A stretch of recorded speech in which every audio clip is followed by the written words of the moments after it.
afternoon, ladies and gentlemen. My name is Waifu. I'm the co-founder of Blended Concept. As you can see, you'll not see my face on the screen, but you'll see today's speaker, Alastair, very shortly. So thank you for joining us and taking out your precious lunchtime to join us on this Courage to Communicate, Managing Difficult Conversations. Alastair will be going through some of the key concepts of managing difficult conversations, and we'll end off with a webinar where you can actually drop down your questions or issues that you're currently facing in your workplace or personal life that you want to get some insights from. So if you see on the slide there, there's a Slido link. You can use your phone, scan the QR code, and then drop your question anytime throughout the talk.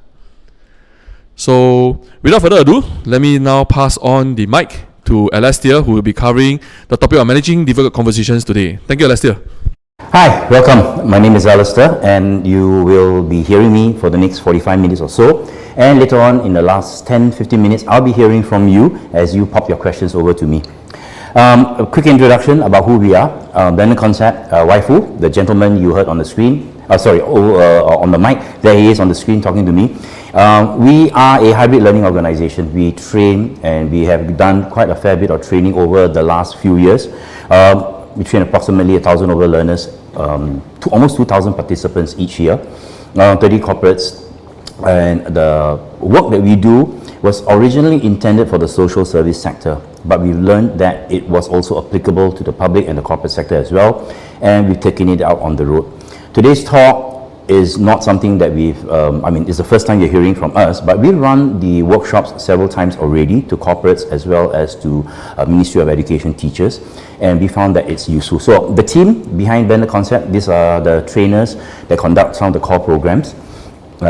Diverse mix of people, qualified, experienced, coming from diverse backgrounds, and bring with them a wealth of knowledge that is helpful for you in whatever context. You'll find that there's a trainer who probably would have gone through the same thing as you. Okay? So without further ado, a quick introduction on myself. I am a professional counselor by training, a writer by profession for almost 30 years. I got my master's done when I was in my late 40s, and here I am doing training work. I have a small clinical practice that I do with a small set of clients. Right? So more often than not, I've been asked, what does the training that we do in Blended Concept, what does it make it different? Well, because we're all practitioners. We are not trainers, right? We are practitioners who have a passion to train and a passion to serve, and as a result, we bring our professional training into the work that we do. And as much as we focus on the delivery of content, we are also focused on the transformation of each individual learner that goes through our door. Right? So, without further ado, let's talk about what makes conversations difficult. We've all been there, and we've all struggled. Whether you're a parent, whether you're a professional, there will be conversations that you find it difficult for you to manage. Speaking to a mother-in-law, for example, speaking to a boss, or speaking to a teenage child or a colleague who's a bit resistant. There are people, and we will be coming across many of these, who, for whatever reason, may cause us to find it very difficult for us to hold that conversation with them. So, I'm going to run through a couple of scenarios, and I invite you to scan the QR code and to join in this very quick poll. There's a 5 different levels on the level of 1 to 5. How difficult do you find the questions that are being posed to you? Okay? So a colleague raises their voice at you in a meeting after you question their proposal. How difficult is it for you to manage that conversation that you need to have with them? Okay, so some of you, okay, so far as a bit difficult. Okay, right, so, okay. Right, so scan the QR code. There are about 5-6 questions we are about to ask you, and we want to get a sense as to why certain situations we find ourselves in seem to be a bit harder for us to deal compared to other situations. Okay, so by and large, we are kind of in that zone where I think we push comes to shove, we may be able to hold our ground, but more often than not, we may avoid conflict because we are uncomfortable, or perhaps we are worried, right? They may escalate, it may run out of control, or maybe feelings get in the way, relationships gets burned. Okay? Okay, from the looks of it, right? So we won't find it generally very easy to do, and I think that's very natural. If we find it very easy to have difficult conversations, I just wonder whether we are aware whether it's a one-sided conversation or a two-way conversation that's taking place. Okay, so let me just give it a couple of 1-2 minutes more. Okay, some find it quite a large number find it challenging to have this difficult conversation, to tell a person, listen, I don't think I appreciate some of the comments or the way that you've been raising your voice, for whatever reason, right? So the reason is really at this point in time not important. Okay, right now I just want to gauge have a sense of how you think, whether you are equipped to have such difficult conversations. Okay, right. So let's move on to the next question. So by and large, people are in the middle. Second question. This gets tricky. Bosses are now involved. You need to tell the boss that the project will miss its deadline, affecting a client contract. Okay, this is where your own career may be at stake. Wow, someone found it very easy. Okay, cool. Okay, some again in the middle, right?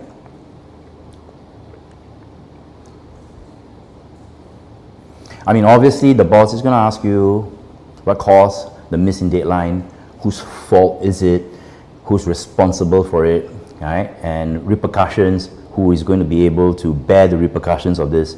So it may not be as easy, right? Not just talking to a colleague, pointing out a behavior that's undesirable. This is a situation where your own personal safety or career advancement or your reputation could be at stake, right? Okay, cool. All right, so again, some find it difficult, some more, less so from others, but more or less, we're in the middle. Okay? Right, let's go on to the third one then. You have to give performance feedback to a senior staff member who has many more years of experience compared to you. Okay? And unfortunately, this person isn't really performing as well as he should be given the experience. And we all met colleagues like this, right? Disgruntled, dissatisfied, whatever the reason, whatever you want to call it, really doesn't matter. But you are now tasked to tell them, hey, your performance is not up to speed, performance appraisal is going to be affected, your grades are going to be affected, your bonus may be affected. How tough or easy is this for you to actually, this conversation, how tough or easy is it for you to have?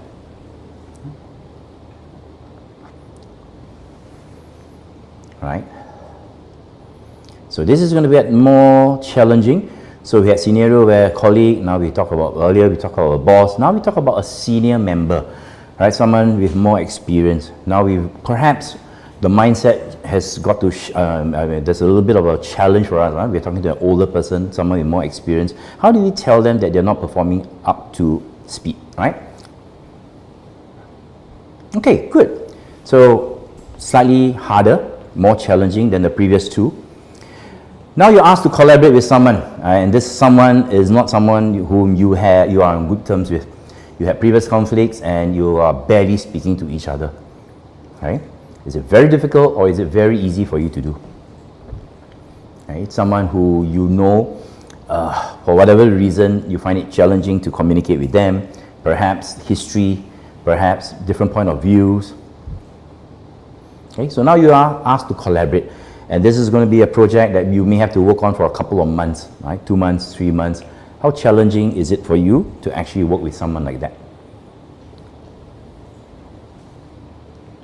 Okay, so this gets a little bit more challenging, knowing that it's not a one-off event. You have to find a way to perhaps walk on eggshells, perhaps mind yourself in terms of disagreements and how you share your own opinions or beliefs, or maybe even difficulties being assertive, right? So difficult conversation, difficult time for both parties, right? Alright, so based on this score, it seems that it's a bit harder and we're getting progressively lower scores. A client insists that you promise something that was never agreed upon in writing. Okay, I say, you say, she says, situation. Right? How difficult is it for you to stand your ground and have this difficult conversation, especially knowing that this is a client, perhaps one of your bigger clients? Right? How tough do you think it is for you to actually state your case and hold your ground, or perhaps even be in a conversation where your superior or your supervisor may have to sit in, right? Because this is a client account that is valuable to the business. Right?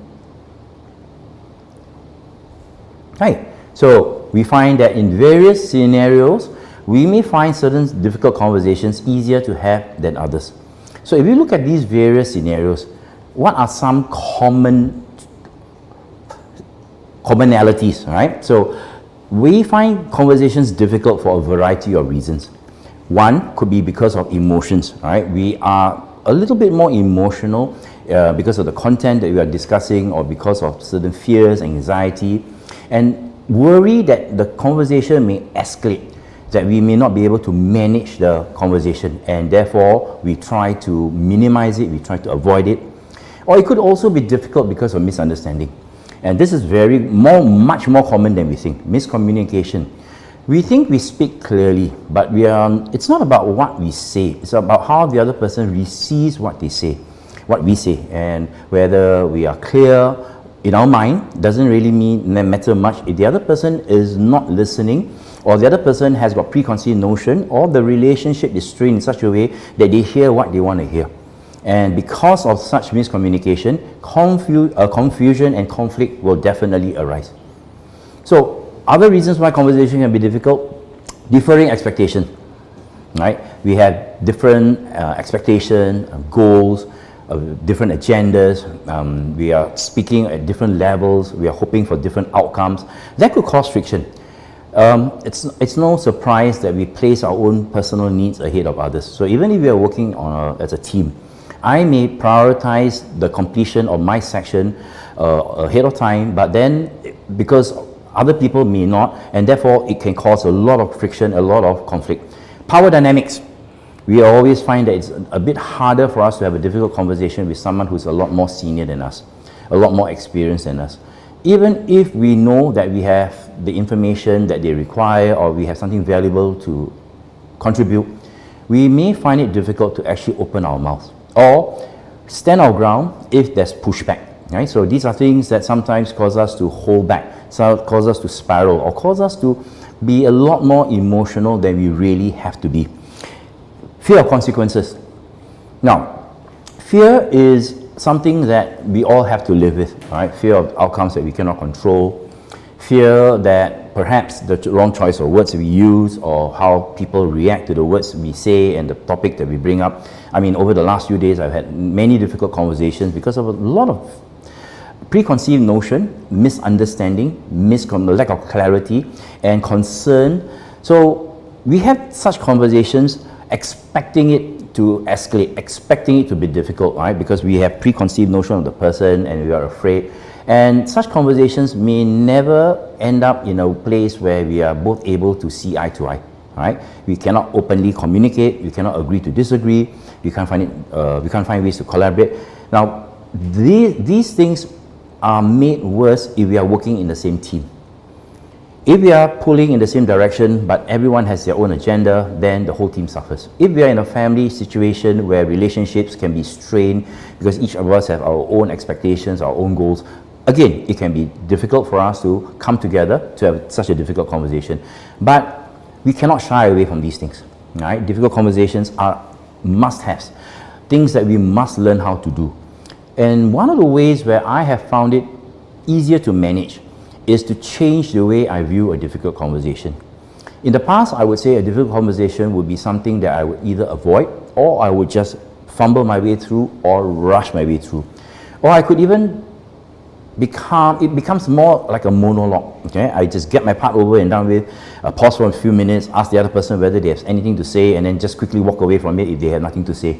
Or the emotions surface and I become very uncomfortable and I just don't want to continue with the conversation. I tell the person, you come down and we'll talk again later, and then we all know that later will never come. Over time, I've realized that when you have conflict and you have difficult conversations that need to be had, you can either shy away from them because you're afraid, or you can ask yourself, are these opportunities waiting to be uncovered? Relationships waiting to be built? Are we missing out an opportunity to discover something about ourselves, about the work that we have to do, about a different point of view that could possibly open up our minds and to help us see things differently? Just because we're different doesn't mean we have, doesn't mean that we have only the right point of view and the other person has a point of view that's irrelevant to us. Okay? So I think it's important for us to realize that the way we see the world, the way we see others, can affect the way we deal with them. So instead of looking at it as a opportunity, instead of looking at it as a situation that you are fearful of, think of it as an opportunity, right? A time for discovery, a time for learning. So, I'm going to ask you now, what are some of your own common mental lenses that hinders your ability to hold difficult conversations? Okay? What are some of the things that hold you back? You know you have a difficult conversations, but you're afraid to do so. Right? And what are some of the problems that you have in terms of your mindset? Okay? It could be fear, it could be fear of consequences, it could be fear, it could be any of the things that we talked about in the earlier slide.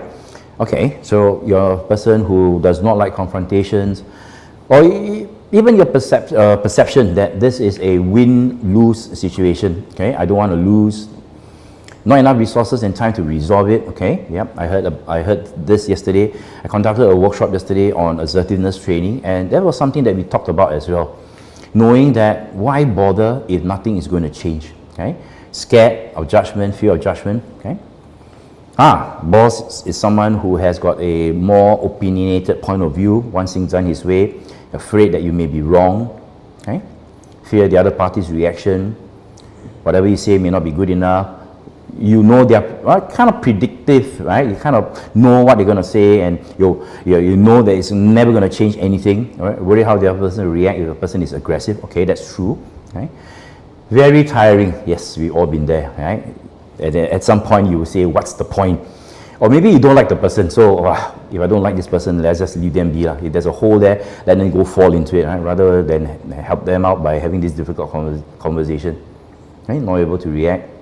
Not sure of the party's reaction. Okay, so it does sound that there are some common themes, right? Stressful, it affects me emotionally before and after, right? Status, power differential, repercussion, right? Fear of losing out on promotion.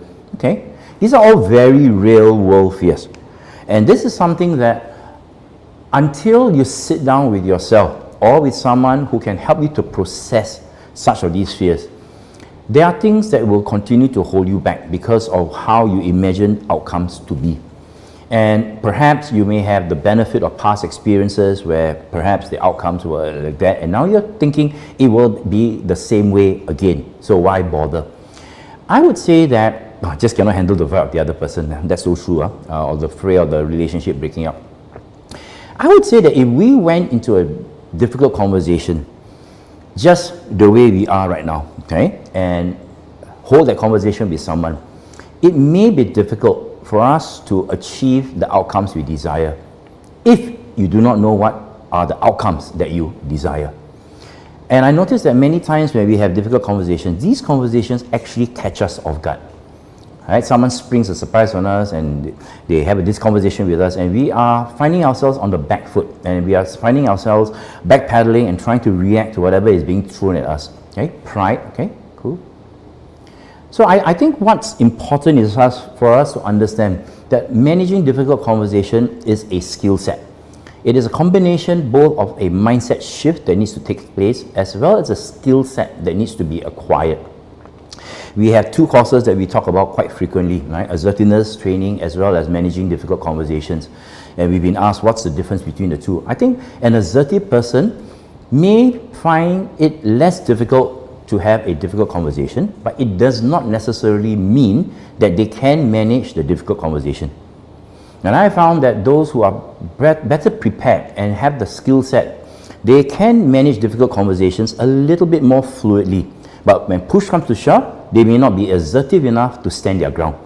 Okay, so there is slight differences, but when it comes to actually putting it into practice, the differences become very glaring. And I'll talk a little bit more about that as we go along. Okay, so some very common pitfalls. Even before you begin the conversation, you could already be setting yourself up for failure. If I come with the assumption, and if I go through these 4 common pitfalls, I would encourage you to also think of the responses you gave earlier. Did you label the person that you're having this difficult conversation with? Therefore, you judge them to be like that, and therefore they are like that. You don't quite understand what is causing those behaviors. All you see is a behavior, and you equate the behavior with the person's personality. Okay? And it makes it very difficult because you cannot see past the behavior. Getting personal, right? You take the behavior and without context, you make assumptions, you make leaps, make mental leaps to say, oh, this person has to be the consequences of what they have done is like that, therefore they are like that, right? Or maybe reacting. And it's very natural that we all react to surface emotions, and it's difficult for me to say, hey, you shouldn't. Take a deep breath and you'll be all right. I think one of the things is when we are pushed into a corner, we have a tendency to push back. And we must remember that if we do the same to others, they will also react the same way as we. Blaming, right? Minimizing, demonizing, fault finding. And I found that these kind of attitudes that we hold even before the conversation takes place will already cause us to have preconceived mindset about how the conversation is going to turn out. And as a result, emotionally, we may not be in a proper place to manage ourselves, let alone manage the emotions that's going to be triggered by our behavior. So when we look at conflict, or when we look at difficult situations that arise, I think one of the things that we need to also be cognizant of is these things didn't happen overnight.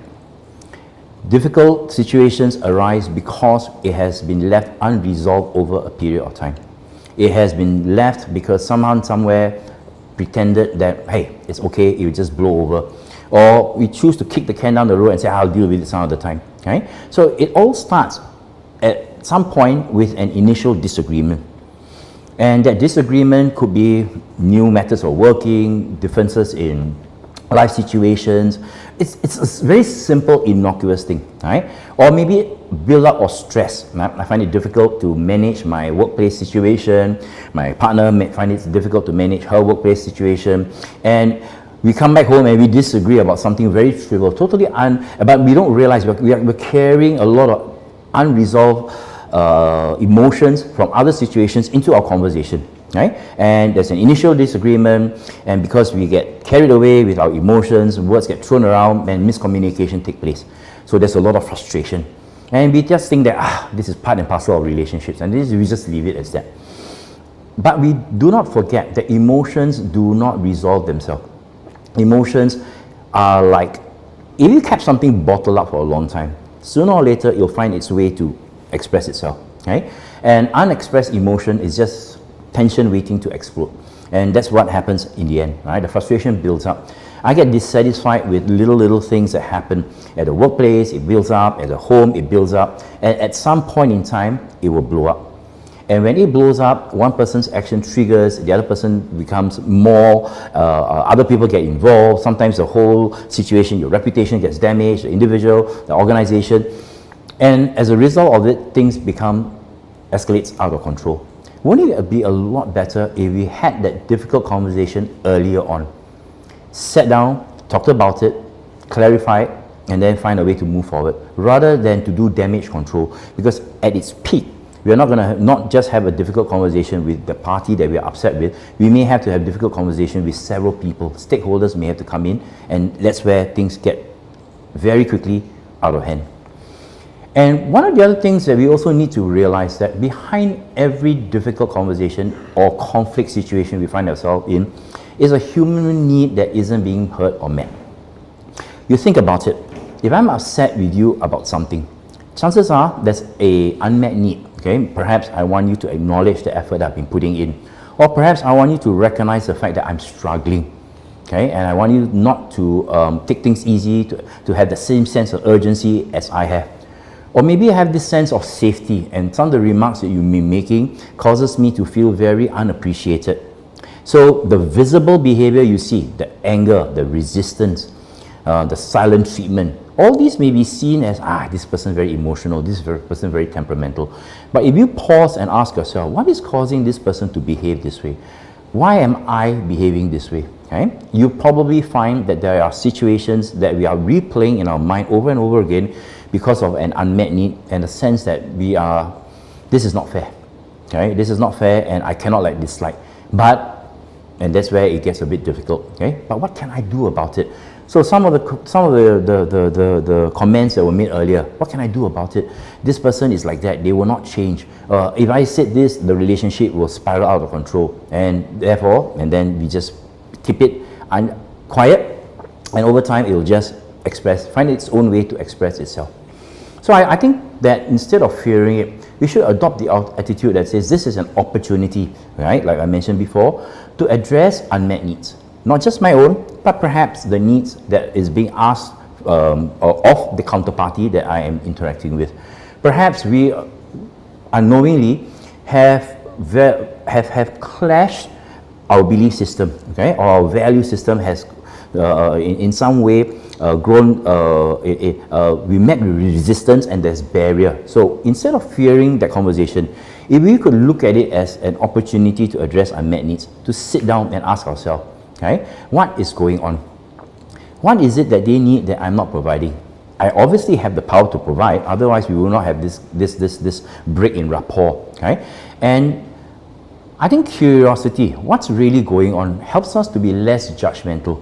It also helps us to separate the person from the behavior. Each of us, if we ask ourselves collectively, share common values, right? Values are respect, trust, responsibility, etc., accountability.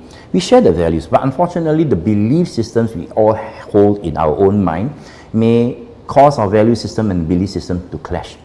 And therefore, now you have your own set of beliefs, I have my own set of beliefs, and the beliefs now get in the way of our conversation.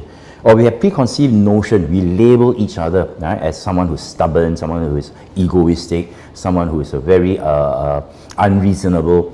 And instead of us looking at that person in such negative light, perhaps it would help us if we ask ourselves, what is really going on? Okay, why are they behaving the way they are? What need is not being met?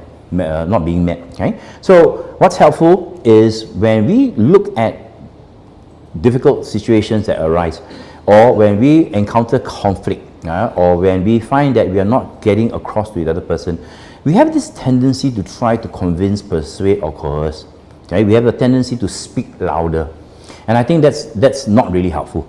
Because if I have this tendency to speak louder because I think I'm not getting through to you, and you think you're not getting through to me, and you speak louder, I think we're going to end up standing there and then just screaming at each other. Okay, both trying to get our point across, but both not listening to each other.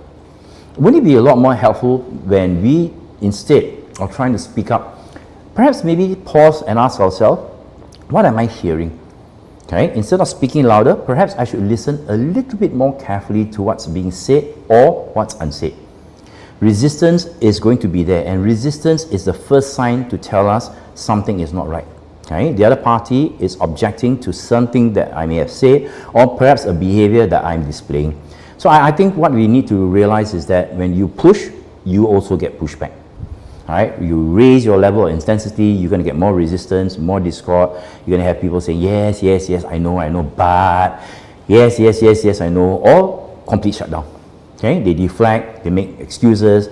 Some people may even just joke about the whole situation in their effort to maintain relationship. They want to diffuse it, and they just laugh about it, and nothing gets resolved.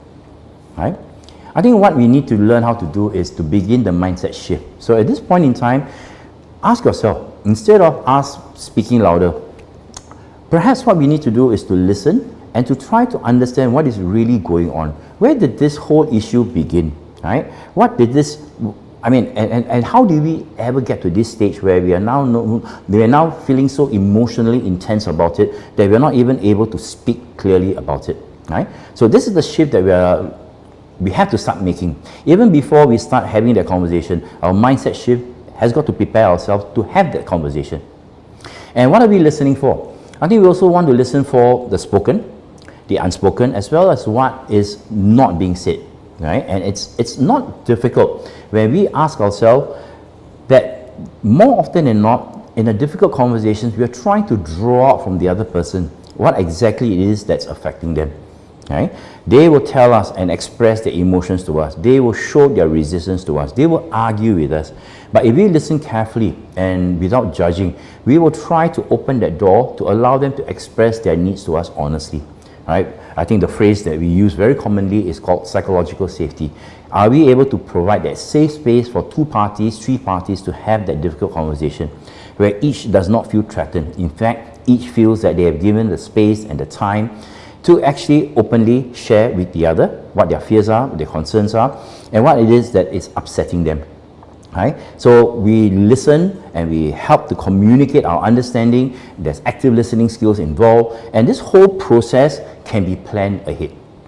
And that's why managing difficult conversations with ease is not something that is dependent on your personality type. Okay? I think anyone can learn how to manage a difficult conversation with ease if they took time to plan for it, took time to realize what needs to go into it and how to actually carry it out, right, without getting in their own way. Okay? So remember, people don't openly talk about their needs, their fears, their vulnerability. They expect you to give them that space, or even to kind of guess. So one of the things that we try very hard to do as we train our learners here is to give them enough time during our workshops to prepare and to actually have such difficult conversations through role playing, right? And this actually helps the transformation where they look at the difficult conversations that they once feared to have, and we do the role play, and at the end of the one-day workshop, they'll tell themselves, this may be difficult, but now I know how I can do it. And the different scenarios that could come up because of the other person's reaction, I now have the tool and the skills to actually manage such. Okay? So Aldous Huxley said this: there are things known and there are things unknown, and in between are the doors of perception. And that's where we usually end up standing, at the doors of perception, right? Trying to perceive, trying to peek through the door, when we actually should be standing there, knocking on it, getting permission to open the door, and then to venture or to invite the other person in to have that conversation. So now I'm going to introduce to you the 4-step process. All right, so managing difficult conversations should not be a hit and miss situation. It should not be based on your instinct or your personality trait, your type. And I've always realized that assertive people tend not to shy away from difficult conversations. They tend to dive into it head first because they think it's important. But many times I've seen the lack of preparation result in the conversation turning in very, very negative ways, right? For example, if I'm an assertive person, I want to have a difficult conversation, but I didn't plan for it, and you kind of are as assertive as I am, and I get pushed back, the conversation can turn aggressive very quickly. Or someone gives way and says, okay lah, forget it lah, okay? I see your point of view, and you refuse to see mine, but then there's no point for us carrying on this conversation, and then they back off, and the behavior becomes passive-aggressive or passive, and it just gets kicked down the road. So I think what's important is for us to acknowledge that the process needs to be adhered to. And it's a 4-step process, and I'll talk you through it. It starts with preparation and identification. Then you invite the person in, you open up by naming, framing, and inviting them to have the conversation. You navigate the conversation. No two conversations will ever be alike unless you're talking to the same person. And even if you're talking to the same person, they may be in different state of mind. It may be, the conversation may be about something else. So no two conversations will ever be alike. And if you have the necessary skill set to maintain emotional equilibrium, speak with clarity, confidence, and be able to have such active listening skills, which you have already been practicing regularly, the navigation of a difficult conversation will not be as tough or as difficult. Now that's where it shouldn't end. And that's where I find many people ending. They forget to close the loop. Okay? They never talk about the next steps, agree, summarize. And this is just as important as initiating. How you start it, how you run it, and how you end it, all these things are just as important. So let's go through each. Okay? Preparation is key. Why? The better prepared I am, the more I am prepared to maintain my emotions. The better prepared I am, the more I know what to expect, and kind of put myself in a place where I think through what happens if this person says this, and how will I respond if they say that. Right? It creates structure, right? Because we don't fear the unknown. What we fear is our inability to control the unknown. So if I look at some of the things that you talked about earlier in the little survey that we did, and one of the things is the fear that things are not going to be in your control. So here's my 2 cents. Control what you can and trust what you cannot. Keep to the process, and if the other person is a difficult person and refuses to see or be willing to collaborate, there's nothing much you can do except for to plant that seeds and to create that space for them and to allow them to feel that, hey, today it may not have gone the way it's meant to go, but there is still room for dialogue. You don't entirely shut the door on them. Okay? Preparation also helps clarify purpose, sets very clear boundaries. And all these things has the impact of enhancing your confidence and empathy.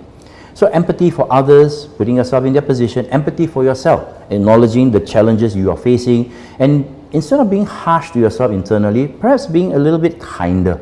That too will help. And like I said, focusing on what you can control, letting go of what you cannot. Okay? And I think that's one of the things that we learn how to do when we are assertive, when we're managing difficult conversation, is to realize that there's only one person in that conversation that we can control and manage, and that is ourselves. Okay? And the minute I try to control the outcome, the minute I try to get things done my way, the minute I try to convince you, and that's where I will try to control you, and that's where pushback is going to happen. So preparation, what does it look like? I think what we need to do is to be very clear about what the issue is. Is it a subjective opinion, or is it an objective fact? Is it a performance issue that has led to mistakes being made, money or losses of the company, or clients' dissatisfaction? What exactly is the problem? Okay? And what do I want from the conversation? Is this one that I'm hoping to get out of this conversation self-serving? Or is it for the benefit or for the good of all parties involved? If I just want this conversation to get things done my way, then this conversation may not turn out well. Okay? And what may make it what may make this conversation difficult? I think that's something that we also need to think about. It's not as straightforward as saying, oh, this, or what will make it difficult is this person is not going to own up to all the facts I present. If you present the facts in a way that's accusatory, no matter how clear and how tangible the facts are, you're going to get someone who's going to be on the defensive. Right? So let's admit it. If you surprise me, okay, and you come up to me and say, hey, listen, there's a bunch of stuff I need to talk to you about, and these are the things that I realize have gone wrong, and you just bombard me with facts, I'm going to be so overwhelmed that I will be on the defensive, for sure. Okay? Until I calm down and ask myself, is there some element of truth in what this person is saying? I'm going to deny everything because I'm just fighting for space to clear my mind, to think clearly so I can respond to you. Right?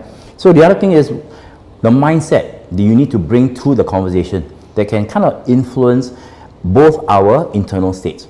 So if I bring this mindset where I'm going to win at all costs, it's going to be a difficult conversation to have, or it's going to be an easy conversation to have because I'm going to be the one doing mainly the talking, and the other person is just going to nod. At the end of the day, I tell myself, what a great conversation I've had with you, thank you so much, but I realize after that, nothing has changed. Okay? So the mindset we need to bring to the conversation is just as important as the skill set. So just to reiterate, your mindset should be one of collaboration. I want to do something and point out something so that we can move forward together, so that whatever needs to be done is for your best interest as well as mine. Even though it's a difficult conversation, perhaps even though we're talking about termination of services, right? It simply means I am not taking you or telling you that you're useless and you're not capable and therefore we are letting you go. I want what's best for you. I want to acknowledge the strength you have. I want to acknowledge your contribution, but perhaps the skill set isn't matching. Therefore, this difficult conversation needs to be had. Or performance appraisal for someone who is declining in performance, right? So all these things, our mindset has got to be one where we want to nurture, we want to collaborate, right? We want to do it for the benefit. So our intention is extremely important. People will sense your intention. Your intention sets the entire tone, right? And with the right intention, it sets the tone for trust. And your opening is it's going to be the opening that when you start the conversation with, the other person will straight away know what is this all about. Okay? Is this person doing this for their benefit, or there's a mutual intent for mutual benefit? So opening, it matters because you set the tone for trust, you clarify your intent. I think we also try to lower the defensiveness, and more often than not, it builds respect. Respect for you and you for me. And once the opening, how do we do the opening? Well, I think there are three subsets in this first stage: name, frame, and invite. Right? Sorry, it's the second stage. The first stage is preparation, obviously, and then this second stage is where we actually initiate. So name, frame, invite, this is what it could sound like, right? John, thank you for taking the time to see me. I think we need to have this dialogue because the last meeting we had with the client the other day, it didn't really turn out the way we intended to. We both worked very hard. Now I'm framing it. We both worked very hard to try to make the to move the account, to grow the account, and unfortunately, it seems that lack of clarity on the part of some of the materials we prepared and mistakes that we had inside there caused the client to be very unhappy with the work that we did. And I think it's important for us to make sure that we avoid this moving forward. Okay? So I would like to invite you to tell me your opinion. How do you think the presentation with the client went? And perhaps tell me a little bit about what you think we did well and what are some of the things that we may have to really sit down and talk about and to be a little bit honest and objective with. Okay? So this whole idea of name, frame, invite is a process that is not something that we are taught anywhere, right? Whether in school or at home. Right? But it's a very important stage to have, because this is how the opening should look like. And once you get this done, the other person then will then share with you their point of view, and the whole conversation now is based on navigating emotions, navigating objections, asking open-ended questions to get clarity, clarifying. This is where active listening is going to be so important, right? And the mindset shift is not about, conversations should be two-way and flowing. It shouldn't be like a tennis match where one person serves to win a point or the other person smashes just to gain a point. It's not about outsmarting the other party, okay? It's not about overpowering or, hey, okay lah, whatever lah, you do it your way lah, okay? You just tell me what needs to be done and just do it. No one learns anything, and you can be very sure whatever it is that you're talking about, the difficult situation, is going to recur again. Okay? No one learns, no one grows, and in fact, I think there may be hidden resentment from the conversation. There may be residual emotional stuff that's going to just fester below the surface. Okay? So navigating difficult conversations is not easy. I'll be the first one to admit, right?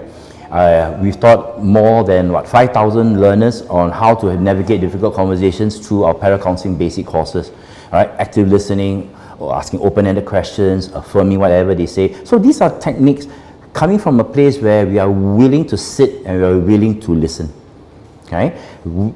I think the reason why empathetic conversations can flow the way they are is because there's one party who's willing to listen more than they want to speak. Okay? And eventually, if I gave you the space, right, to talk, to share with me, I will be hearing some of the things that matter to you. And based on that, we are now finding common ground that we can actually move forward on. Right? So empathy, this is a very difficult word to explain in such a short time. But it's basically being able to feel what the other person is feeling and be able to express it so that you create that rapport with them. It is not about agreement. It's about acknowledging that their reality is true. Okay? But there is also my reality, and there's also the context in which these two realities need to exist. Right? So with skill and then with a little bit more calm and objectivity, we build that connection to move the conversation forward in a way that is collaborative and mutually beneficial for both parties. Right? So we talk about questions. What does asking questions actually do? Well, I think one of the primary goals of asking what we call a calibrated question is to get both parties to think. If I ask you, after this workshop, how would you want future difficult conversations, how would you like it to be navigated? What would you like to do differently from what you've been doing in the past? Now, you have to sit down and you have to think clearly. Okay? Because if you used to do the things that you used to do, you will get the results that you used to get. So now if I ask you, what would you do differently? How would attending a course actually transform you? The way you think, the way you operate, how would it benefit you? What changes would you like to see in professional relationships, in personal relationships? So these are calibrated questions to get you to think. It could be about a situation that has happened, it could be a hypothetical situation that has yet to happen, or it could even be a situation about what's going on in the present. Okay? How have you been coping? How have you been managing? So the whole purpose is to gather information, to gather insights, to try to understand the point of view from the other person's perspective, not from our own perspective. It's very easy for me to make assumptions. When I look at your behavior and I assume you to behave in a certain way, I'm looking at it through my own lenses. Okay?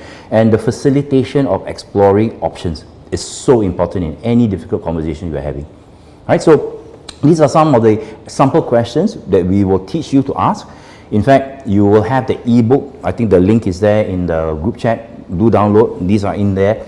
And I think when you are practicing using these calibrated questions, one of the things that you must remember is not to rattle off question after question like an interrogator. Okay? You ask a question and you pause.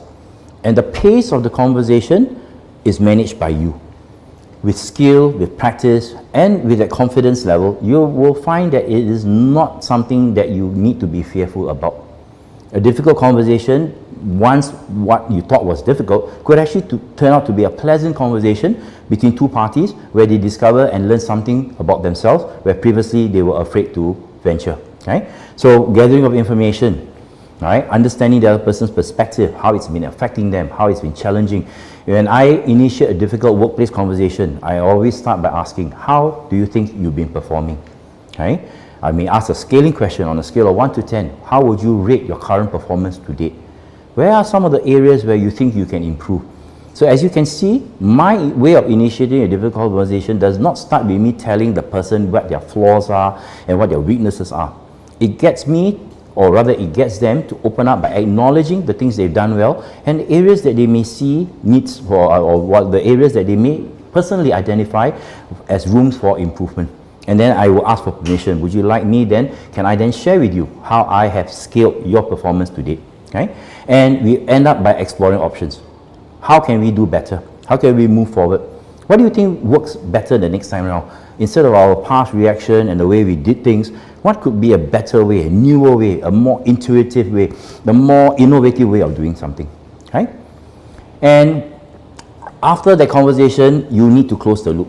And closing the loop means summarizing the whole entire conversation, making sure that everyone's on the same page, right? Making sure that there's going to be accountability, that the whole conversation is not just a time for talking, but there's going to be action that's going to take place as well, right? And I've discovered that many of us don't really close the loop because we are just in a hurry to get the conversation over and done with, and we tell a person and we keep it very ambiguous. So I trust you make sure you follow up, and then okay, then you go. And then 3 days later, nothing is done. 1 week later, nothing is done. And now another difficult conversation is going to have to be had because now I'm upset you didn't follow through. Okay? I think it would have been a lot more effective if I closed the loop by asking you, right? So can we agree that we will do this by this date?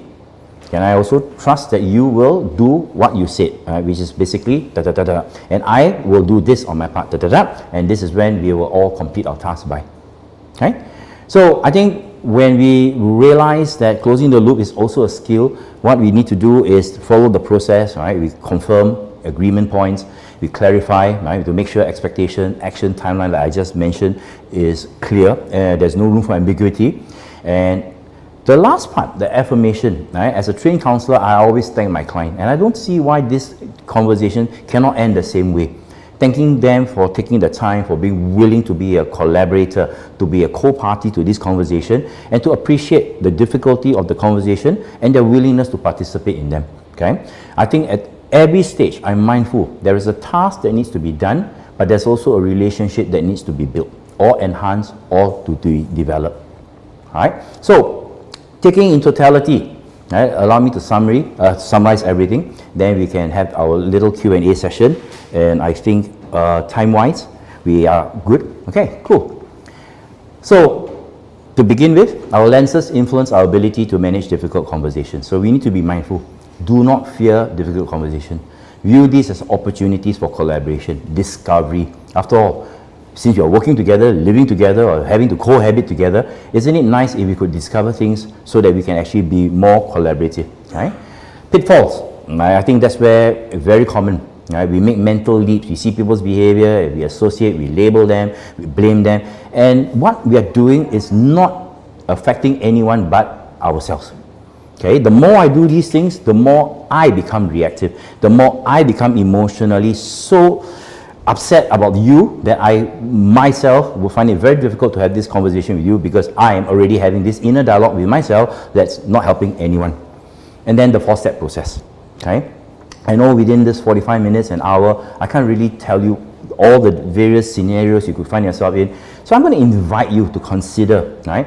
After you go through the ebook, and if you really want to discover how to have difficult conversations, or even train yourself to be more assertive, these are the workshops that we are going to run. I invite all of you to please scan the QR code, get more details, and get ready to come in. Right? Pick a date, come in, and in that time of 9 to 5, I'm going to guarantee you that you're going to learn something about yourself that previously you may not have already discovered or realized. And I would almost tell you for certain that it may transform the way you see yourself, but it will certainly transform the way you communicate with others. Okay? So, thank you very much. Now, I'm going to use this time to open up for Q&A. Right? And waifu in the flesh. Thank you for staying true to the end of the webinar, but this is not the end. So you have time. Do join us for this part, which is the Q&A, because this is usually the most insightful part. Where I will tap on Alastair's experiences and thoughts on how to manage some of the difficult conversations. I already see some helpful questions being posted out, so I'm going to go straight into it. So Alastair, being honest and direct can sometimes not everyone take it well. So how do we do that without damaging trust or long-term relationship, whether in the personal or professional capacity? The intention needs to be clearly set. If I want to be honest and direct, but I'm doing it in a way that is going to affect your emotions or disrespect you as a person, I think that's not very helpful, because my agenda is just being pushed rather than collaborative attitude, right? So I think the attitude that we hold, I consider myself a very honest and very direct person, but I'm very mindful of the other person I'm talking to. I'm not talking to a robot, okay? I'm not talking to a chatbot. So I'm mindful also that this person has got their own unmet needs, their own difficulties in understanding, and I want to be able to address these things as well. Okay? So maybe I just want to find out a bit more. I think the second point is something that I also fall trap to sometimes. Sometimes when people are talking, right, and some things they say trigger us. Right. And we find ourselves getting trapped into this emotional responses or reaction, right? So during this kind of moments, right, what are some tips you have to help us keep us in check? Okay. So that we don't, spiral down this whole aggressive mode of conversation or appearing aggressive to someone else? I think one of the things that I try to do in all areas of my life, I take my work seriously, but I don't take myself seriously. Let me explain, okay? We acknowledge the work that we need to do, we acknowledge the relationships we have with people are important. But when I take myself seriously, then it's about me making it about me. And the tendency for me to get upset quicker, faster, is when I make it about me. Right? So I want to be able to understand that in a workplace conversation, the defensiveness or the other person's aggressive behavior is the result of an unmet need, like I mentioned earlier, or a coping behavior. Once I adopt this mindset and I keep it there, tuned on all the time, okay, that everyone is coping with something, everyone is struggling with something, and what I see is just the tip of the iceberg, and there are a lot of things underneath the surface. I maintain a state of curiosity. And I will ask things like, okay, I can see you are very upset. Can you tell me, was it something I said that upset you? Or there's something else happening that I'm not aware of that's upsetting you? Shall we talk about it? And I invite them to have this conversation. Okay. So one part of it is being empathetic and trying to put ourselves in the other person's shoe, right? But what if it's the case where there's certain things that trigger us emotionally instead? Okay. That means we find ourselves like being triggered by the other party. Do you have tips for that as well? If it's an accusation being thrown at you, and I think that's where we teach this in our assertiveness course, right? There are several techniques we talk about, negative assertion, negative criticisms. We actually acknowledge, right? Thank you for sharing this with me. I find it a little bit troubling that you see me in this light, but perhaps you could give me examples. Can you tell me why you see me this way, or why you pass this particular comment? Okay, so again, the state of curiosity to ask questions, to find out more details, rather than just go on the defensive. So for example, if waifu said something like, hey, you are, these last few days, you're not very reliable. You arrange for a meeting, then you come late. And I go like, where God? All these years I've been reliable, you never say anything. No, one day meeting late, blah, blah, blah, blah. Then we both end up arguing, right? It would be a lot more effective, I feel, if I were to look at him and say, hey, okay, there may be some truth in what you say, but can you be more specific? Which meeting was it that I came late? And because I do realize that I'm quite on time, maybe I missed the timing. Then we have a conversation. The whole idea is to open room for dialogue, not to slam the door shut, right? Because I'm upset or I'm angry. Okay. Right? So, I say this is an interesting question. Sometimes we want to be clear. Right. In conversation, we want to get some commitment, some kind of responses, or to really understand what's going through in that person, right? Okay. But the person just gives us very vague or one-word answer, or just not telling us exactly what they're thinking. Okay. Yeah. So imagine if out of the blue I pull you up for conversation and I ask you some very direct questions. What would your first reaction be? your first reaction would be to give me vague replies. And the reason why you're doing it is not to be intentionally vague. You could be trying to recover, ask yourself what's going on. You know, there are other barriers involved, to communication barriers being involved, right? So I always remind us, it is not just about the difficult conversations that we need to have. It's about the relationship that we need to have, right? We think that very often that managing difficult conversation is a one-off thing, but it isn't. There are things that need to be done before the conversation, things that need to be done after the conversation, preparation on our part, but relationship building also on our part. Right? So connection before correction. I come up to you and correct you with no connection, I'm going to get pushback. Right? So the relationship that we don't already have is going to make conversations difficult. There will be vague replies, there will be denials, there will be stalling. Right? Yeah. Sometimes I also heard this phrase that it's better to build the connections in peacetime than to always get into wartime for difficult conversations. Yeah, it's almost as if when there's a crisis, then I come out and you say, hey, friend, I need to talk to you. You would not know me from anyone. We don't have a relationship, and we talk about crisis, it's just going to escalate. Okay, this other question, someone is initiating small talks, but you're not very interested, right? So how do you engage with this person? I know how you feel, and I feel your pain, okay? I find it very hard to initiate small talk. But I realize that small talk that's being initiated could be an overture. Okay? It's like an opening gambit. It's like someone saying, hey, I'd like to be your friend. Will you be my friend? Or maybe I want to talk about something more serious, but maybe I just start like that. So I would say try maybe just to have that small talk. But if you feel that this is a person who just likes to talk, just to talk for the sake of talking, and you find yourself busy, pressed for time, then I would say then be polite about it, right? Thank you so much for engaging. You know, I am pressed for time, get some work done, and just move on.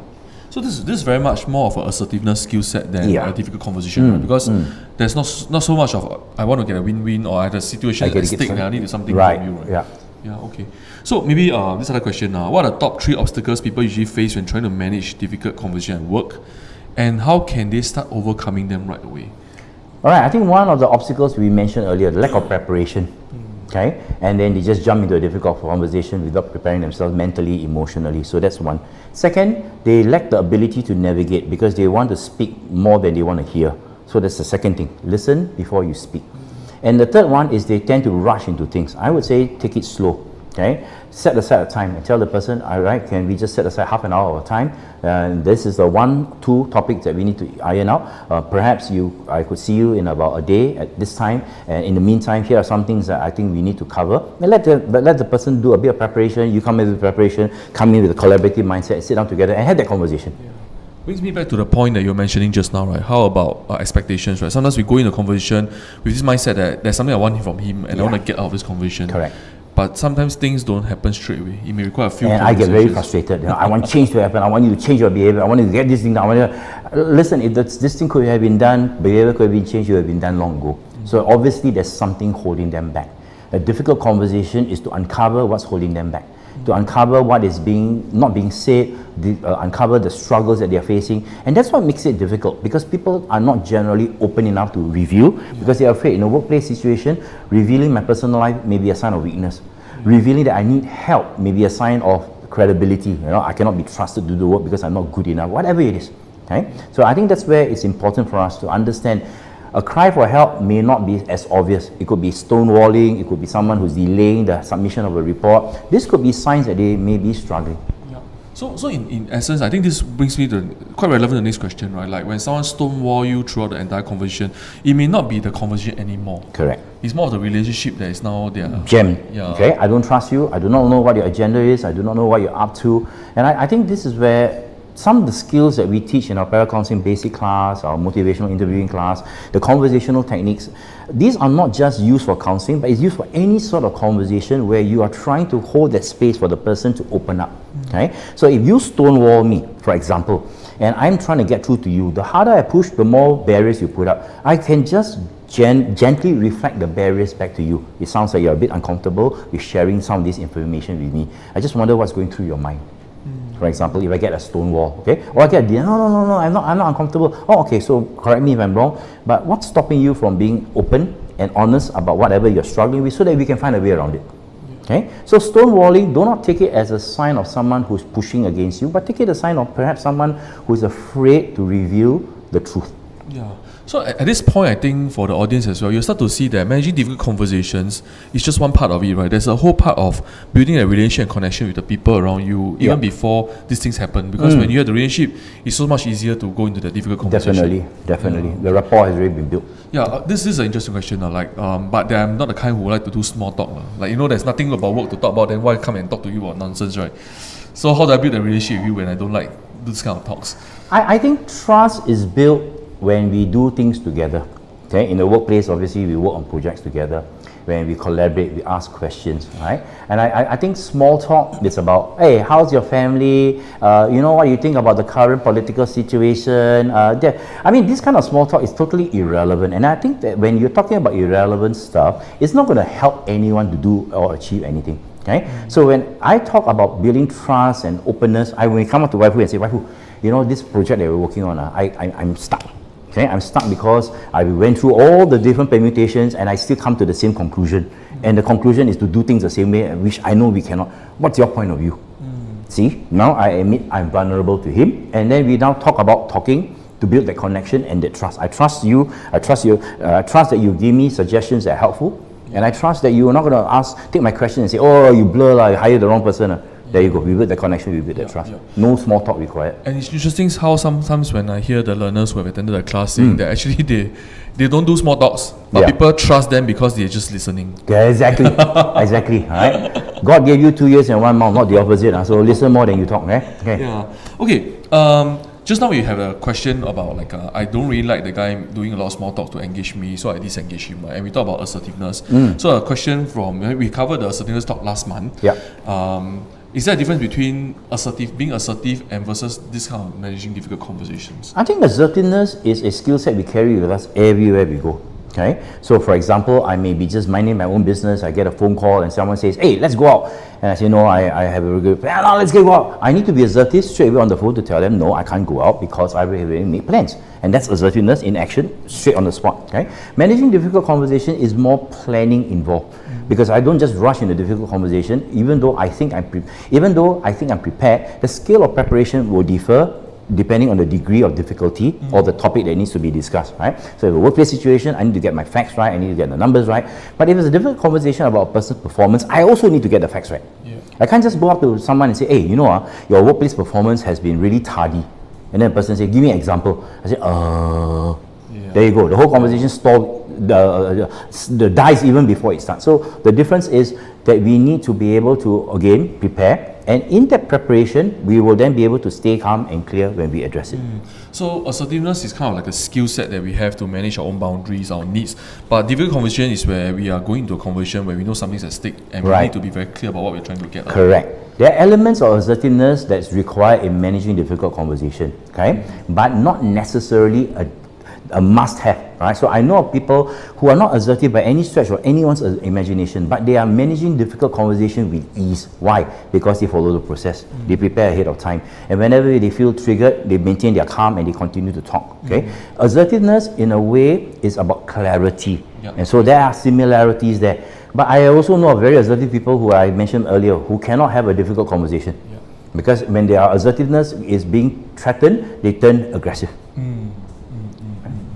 So this is an interesting question. How are we different from other assertiveness training out there? How will you describe how your course will be different? Between a social worker and a trained counselor, you can guarantee that our courses are different from others. Okay, but jokes aside, we create courses based on needs. We develop curriculum that is very heavily contextualized, and we have trainers who understand the world that our learners come from. Okay? And we ensure that the learning experience is relevant and the skills that they take they are able to practice it straight away.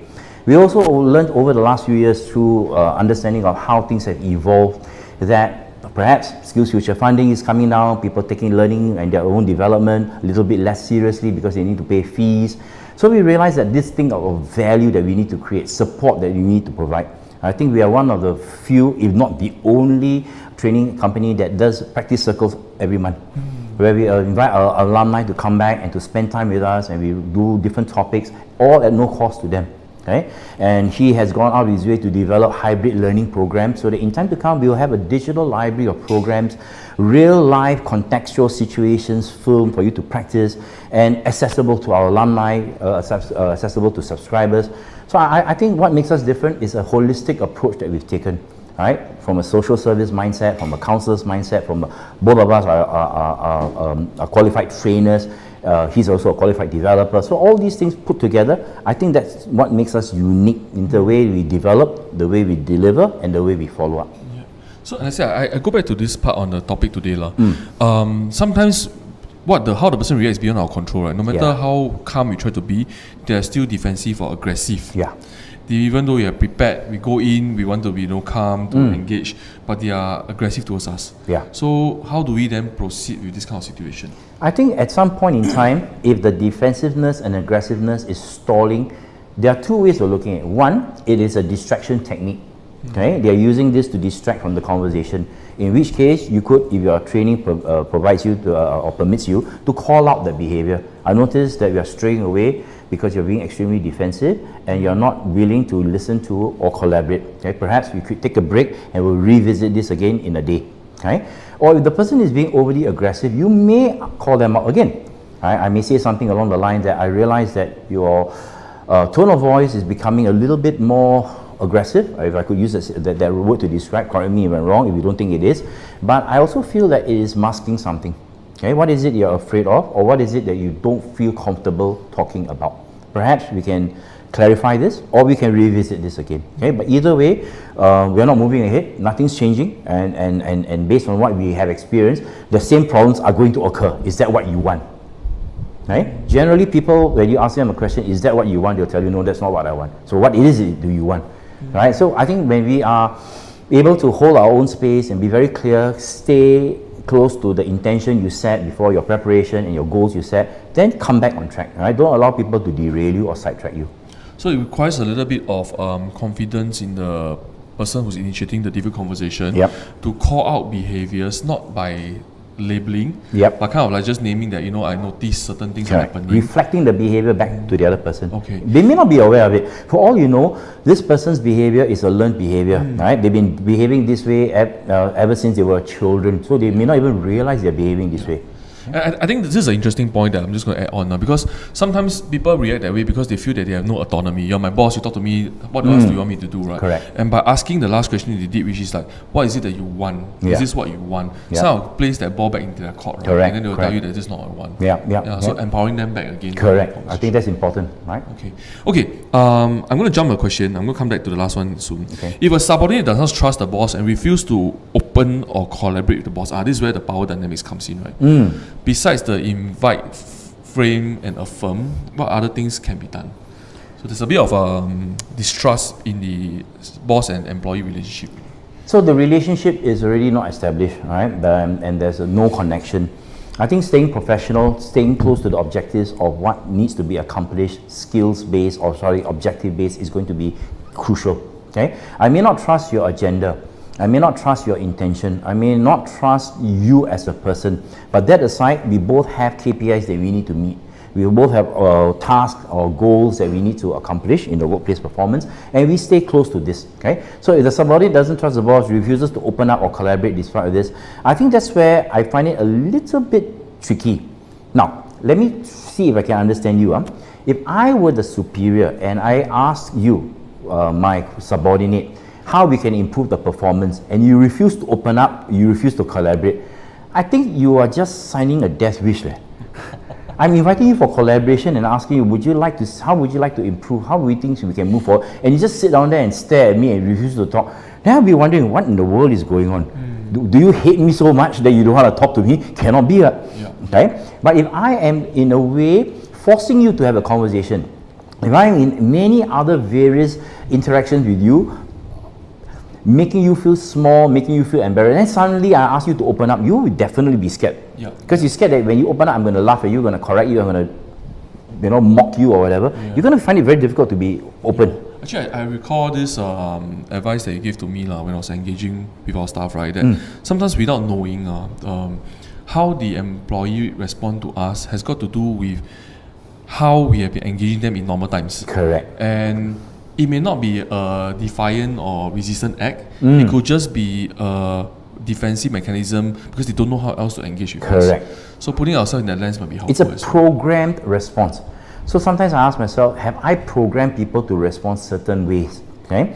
If you think about programmed response, how we program people through our other interaction may suddenly show up when we want to have a serious conversation with them, and that to us is a sign that we need to do something about our way of communicating. It's not their response to us is a reflection on our reaction and how we've been treating them. Yeah. Okay, and that's something that we perhaps need to think about. And I think it ties down to this question by Christy. I think if the person keep responding to us in a certain way, right, like not willing to collaborate, not willing to engage with us, we do have that feeling where I think don't bother lah. Like that, right? Just let it be lah. And then if it's a subordinate, then I'm gonna just see her as someone who's not collaborating. Yeah. So how do we overcome this kind of challenges that we are facing? I think it's always worth our time, but maybe not the emotional part, right? To try to engage with someone. When you say, I feel it's not worth my time or emotional to further, it gives me a sense that you tried, okay? And you tried many times in the past and it didn't quite work out the way you planned. Sometimes it's hard for me to gauge whether what you try is productive or counterproductive. So for me to say yes or no may not be truly accurate or respectful for the engagement. Okay? But for you to feel that it's no longer worth your time and emotional effort to have further doing it as a person, I think that's not an option if this is your husband. This is not an option if this is someone who you have to work with on a daily basis. Right? You cannot just disengage there. You still need to put in the effort to engage. All right? Even though the person is resistant or the person is not willing to engage, you need to ask yourself, what am I doing that's causing this? Okay? Is there any history behind us that's not helpful, perhaps? And then maybe time for you to sit down and have this difficult conversation to say, I notice this is happening and our relationship is spiraling. Could we have this conversation so that we can do something to salvage it? I'm sorry, Alastair, this is not in the question, but furthering from what you say, right? Would there be a time, or would you recommend, let's say I'm the supervisor or the manager and I'm trying to engage with this staff, but they're no longer trusting us, that maybe I'm not the right person to engage anymore. Should this be something that you will consider? Or is this something helpful for the manager to think about? So I pass it to someone else. Yeah, I think it may be useful because if it's a program behavior, to get an intermediary to come in, like an assistant manager of sort or a supervisor to come and do the engagement. But the responsibility of rebuilding that trust lies on the shoulders of the manager. Okay, and that's why you are given the task to manage the team. Sometimes our management style and the way we manage may not be a leadership style of doing it. It could be like a micromanager way of doing it and people don't like it. Whatever it is, right? Adjustments need to be made. Trust needs to be rebuilt. Okay, I'm going to just I know we are over time, so I'm going to just sum up this question in a different way. So the question was that what is the transformation that someone can have if they're going to go through this course? But I'm going to change it around. So let's say if there's something that, we have quite a lot of audience here today and thank their time for coming in. If there's something you hope actually to see a change in all the audience here, in terms of one change that you wish that they could have so that workplace becomes a more maybe a more meaningful place to be at. And difficult conversations can be something that we can engage in without all this repercussion. What would be one hope that you have for everybody? Well, I hope you will start fearing less. Okay? Danger is real. Fear is not. Fear is the imagination, the stories you made up in your mind, the conclusions you jump to. Okay? I would say to stay grounded, to trust the process. I mean, I've learned over all these years as a counselor, and this is what I teach all the several thousands of learners that have engaged with me. Trust the process. Don't get ahead of the process. Don't push your agenda. Right? Know what you need to do. Trust that this agenda is beneficial to all parties concerned, and focus on the process. Any athlete, anyone will tell you the process matters. Right? It is not about the outcome. Once you focus on the process, let the outcome take care of itself. Okay, one last question. This is a throw in. The subordinate told me why she doesn't trust the boss. Boss sent me to dig why she doesn't trust him. I can't tell what's the real reason. So the boss assigned someone else to go in and talk to the other person to dig out the reasons. This person is now trapped as like a sandwich, right? Like the patty between the bread. When I do counseling for adults, sometimes the person who pays the bill are the parents, the dad, and then the parents will come and say, hey, go and dig for me. Why my relationship with the person is so bad? Then I hear the truth, I go back and say, oh my goodness, how am I going to reframe it in such a way that I don't create World War III? Right? So I think it's when I have to play that delicate balance. Well, there are things that have happened in the past, and I think the relationship, in this case, I think the relationship has really deteriorated to such a point. And even you getting me to come in to be an intermediary to dig out shows that maybe management style, boss management style is not really so helpful. Yeah. Okay, so I think that's where you need to tell your I don't think you can tell the boss to back off, but I think you can try to be a little bit more ambiguous, right? Well, the colleague is trying their best, but they are struggling, and they are not quite sure whether the relationship they have with you is built on solid foundation or not. And maybe this is where the assertiveness come in, right? Telling the boss that maybe it's good for you to go and engage, knowing that these are happening. Correct. Yeah. Okay. Okay. Someone asked the difference between a self-reflexive course and the assertiveness course. Okay. I think in short, self-reflexive is really much more of an inner work. Yeah. Of course, the ability to be assertive could be because of certain issues that you're facing in the inner work, right? Yeah. That's where the self-reflexive course will help you uncover, all right? Help you to realize certain program behaviors from your childhood, maybe making you less assertive than you really want to be. So with this, I know we are overshot our time by 15 minutes. 15, 20 minutes. So thank you all for staying through. Really appreciate your time to take the lunch talk with us.